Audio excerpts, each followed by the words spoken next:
తెలంగాణ రాష్ట్ర వ్యాప్తంగా ఇండ్ల కోసం ఎదురు చూస్తున్నటువంటి లబ్ధిదారులకు అదిరిపోయే గుడ్ న్యూస్. ఈ నెలాఖరులో ఇందిరమ్మ ఇండ్లకు సంబంధించి రెండవ లిస్ట్ అనేది విడుదల కావడం జరుగుతుందని చెప్పి తెలంగాణ సర్కార్ అయితే పేర్కొనడం జరిగింది. ప్రస్తుతం ఉన్నటువంటి సమాచారం ప్రకారము ఇందిరమ్మ ఇండ్లు సెకండ్ లిస్ట్ అనేది ఎప్పుడు విడుదల కావచ్చు, అలానే L2 లబ్ధిదారులకు సంబంధించి డబుల్ బెడ్రూమ్ ఇండ్లు అనేవి ఎప్పుడు శాంక్షన్ చేస్తారు. సో ఈ యొక్క డబుల్ బెడ్రూమ్ ఇండ్లకు సంబంధించి ప్రస్తుతానికి ఉన్నటువంటి తాజా సమాచారాన్ని ఈ వీడియోలో మీకు షేర్ చేయడం జరుగుతుంది. సో వీడియోని పూర్తిగా చూడండి. ఇన్ఫర్మేషన్ కనుక నచ్చినట్లయితే లైక్ చేయండి. ఇందిరమ్మ ఇండ్లకు సంబంధించినటువంటి అప్డేట్స్ కొరకు మన ఛానల్ని సబ్స్క్రైబ్ చేసుకోండి. ఇక లేట్ చేయకుండా డైరెక్ట్గా టాపిక్లో కనుక వచ్చినట్లయితే ఈ నెలాఖరులో ముఖ్యంగా ఈ నెల 27వ తేదీన అయితే ఇందిరమ్మ ఇండ్లకు సంబంధించినటువంటి సెకండ్ లిస్ట్ అనేది విడుదల కాబోతుందన్నమాట. ఈ సెకండ్ లిస్ట్లో ముఖ్యంగా ఎక్కువగా అవకాశము మొదటి విడతలో ఎవరైతే లబ్ధిదారులు సరైన డాక్యుమెంట్స్ అనేటివి సబ్మిట్ చేయకుండా L1 కేటగిరీల్లో ఉండారో వారికే అవకాశం అనేది రాబోతుంది అనే సమాచారం అయితే ఉందండి. ఎందుకంటే L1 కేటగిరీలో ఉన్నటువంటి వాళ్ళకి సంబంధించి సర్వే అనేది జరపగా ఆ సర్వేలో వాళ్ళు సరైన డాక్యుమెంట్స్ అనేటివి చూపించలేకపోయారు. సో అలాంటి వాళ్ళ యొక్క పేర్లు ఇప్పుడు కనుక డాక్యుమెంట్స్ కరెక్ట్గా కనుక మీరు మళ్ళీ కూడా సబ్మిట్ చేసినట్లయితే వారి పేర్లు L1 కేటగిరీల్లో ఈ యొక్క ఇందిరమ్మ ఇండ్లు సెకండ్ లిస్టులో అయితే ఛాన్స్ అయితే ఉంటుంది. అలానే కొత్తగా రేషన్ కార్డులు పొందినటువంటి లబ్ధిదారులు ఎవరైతే ఉన్నారో సో వాళ్ళు దరఖాస్తులు చేసుకొని ఉంటారు కదా, వారి పేర్లు కూడా రావడం జరుగుతుంది. అయితే ఈ యొక్క ఇందిరమ్మ ఇండ్లు సెకండ్ లిస్ట్లో ఎక్కువగా ప్రిఫరెన్స్ అనేది దివ్యాంగులకు, ఒంటరి మహిళలకైతే ఇచ్చినట్లు సమాచారం. అలానే ముఖ్యంగా ఎవరికైతే జాగా ఉంటుందో అంటే జాగా ఉన్నటువంటి వాళ్ళనే కదా L1లోకి అయితే ఇస్తారు. సో వారికే అవకాశం అనేది ఇచ్చారు. ఎందుకు అంటే ఇక్కడ ప్రభుత్వము స్థలాలు అనేటివి కొరత అనేది ఉంది ప్రభుత్వానికి. ఈ స్థలాల కొరత వల్ల L2 కేటగిరీ వాళ్ళకి అవకాశం అనేది చాలా తక్కువగా అయితే ఇస్తున్నారు. స్థలం కనుక ఉండినట్లయితే వాటికి ప్రభుత్వము మరియు కేంద్ర ప్రభుత్వము రెండూ కూడా కలిసి ఈ యొక్క ఇంటి నిర్మాణానికి సంబంధించి డబ్బులను అయితే ఇస్తున్నారు. కాబట్టి అది ఈజీ పనిగా ఉంటుంది. కాబట్టి L1 కేటగిరీ వాళ్ళకి అయితే ఎక్కువగా అవకాశం అనేది ఇస్తున్నారనమాట. కాబట్టి మీరు ఇందిరమ్మ ఇండ్లు అనేది పొందాలంటే ఖచ్చితంగా మీకు జాగా కనుక ఉండినట్లయితే ఇల్లు అనేది మీకు అన్ని రకాల డాక్యుమెంట్స్ కరెక్ట్గా ఉండినట్లయితే శాంక్షన్ అయ్యేదానికి ఛాన్స్ అయితే ఉంటాయన్నమాట. సో ఇప్పుడు మనం చూస్తున్నాము చాలామంది కూడా లబ్ధిదారులు ఇందిరమ్మ ఇండ్లు పొందినటువంటి వాళ్ళు L1 కేటగిరీ వాళ్ళు దాదాపు 1,00,000 ఇండ్లు అనేవి ప్రారంభించేశారనమాట. సో రీసెంట్గా ఉగాదికి. సో ఈ యొక్క ఇందిరమ్మ ఇండ్ల పనులు అనేవి స్పీడప్ అవుతూనే ఉన్నాయి. అలానే ఈ యొక్క బిల్లుల కేటాయింపు కూడా చాలా త్వరగానే జరుగుతూనే ఉందన్నమాట. అదేవిధంగా ఈ యొక్క బిల్లుల కేటాయింపులో కూడా మరొక సమాచారం ఏంటంటే మీరు ఫైనల్ స్టేజ్కి వచ్చే సమయానికి మీ దగ్గర డబ్బులు లేక మీరు ఆ యొక్క ఇంటికి పెయింటింగ్స్ ఇలా కొట్టుకోకుండా ఉండినట్లయితే దానికి సంబంధించిన బిల్లు కూడా రిలీజ్ చేస్తామని చెప్పి రీసెంట్గా గైడ్ లైన్స్ అనేవి చేంజ్ చేశారు.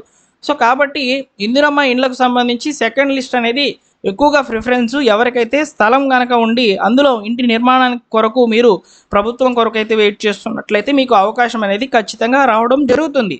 సో అయితే ఇది ఇందిరమ్మ ఇండ్లకు సంబంధించి సెకండ్ లిస్ట్లో ఎవరి పేరు రావచ్చు అనే దానికి సంబంధించినటువంటి సమాచారము ఇలా ఉండగా L2 లబ్ధిదారులకు సంబంధించి ప్రభుత్వం ఏం చేస్తుంది అనేది ఇప్పుడు మనం మాట్లాడుకుందాం. సో L2 లబ్ధిదారులు ఎవరంటే వాళ్ళకి స్థలం ఉండదు, ప్లస్ అక్కడ ఇల్లు ఉండదు. వీళ్ళు చాలా నిరుపేద కుటుంబాలకు సంబంధించిన వాళ్ళనమాట. సో వీరికి ఏం చెప్పిందంటే మొదటి విడతలో వచ్చినటువంటి వాళ్ళకి అంటే L2 కేటగిరీలో వచ్చినటువంటి వాళ్ళకి గత బీఆర్ఎస్ ప్రభుత్వము ఏదైతే 2 BHK హౌసెస్ అనేటివి నిర్మించి ఉందో ఆ నిర్మించినటువంటి నిర్మాణాల్లో అసంపూర్తిగా ఉన్నటువంటి నిర్మాణాలు మరియు ఖాళీగా ఉన్నటువంటి నిర్మాణాలను అయితే కేటాయిస్తామని చెప్పి చెప్పింది. అయితే ఖాళీగా ఉన్నటువంటి ఈ నిర్మాణాల్లో కూడా ఓకేనా, ఖాళీగా ఉన్నటువంటి ఈ నిర్మాణాల్లో కూడా ఉన్నటువంటి లబ్ధిదారులకు సంబంధించి నోటీసులు అనేవి పంపించింది, ఎందుకు మీరు వాటిని యూజ్ చేయటం లేదని. సో దానికి రిప్లై చాలామంది కూడా ఇచ్చారు. అంటే దాదాపు ఒక 5%, 15% అయితే రిప్లై అయితే ఇచ్చారనమాట నోటీసులు అందుకున్నటువంటి వాళ్ళు.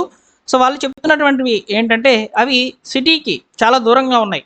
సో మేము పనులు ఏమైనా చేసుకోవాలనుకుంటే ఖచ్చితంగా సిటీకి రావాలి. సో మాకు రవాణా ఖర్చులు అనేవి పెరుగుతున్నాయి. అందులోనూ ఆ యొక్క హౌసెస్ దగ్గర మౌలిక సదుపాయాలు అనేవి లేవు. సో మేము ఎలా ఉండగలమని చెప్పి వాళ్ళు నోటీసులు అయితే పేర్కొనడం జరిగింది. సో ఇక్కడ L2 లబ్ధిదారులకు కేటాయింపులు జరగాలంటే ఖచ్చితంగా ఆ యొక్క అసంపూర్తి నిర్మాణాలు మరియు మౌలిక సదుపాయాలు కల్పించిన తర్వాతనే లబ్ధిదారులకైతే అందించాలి.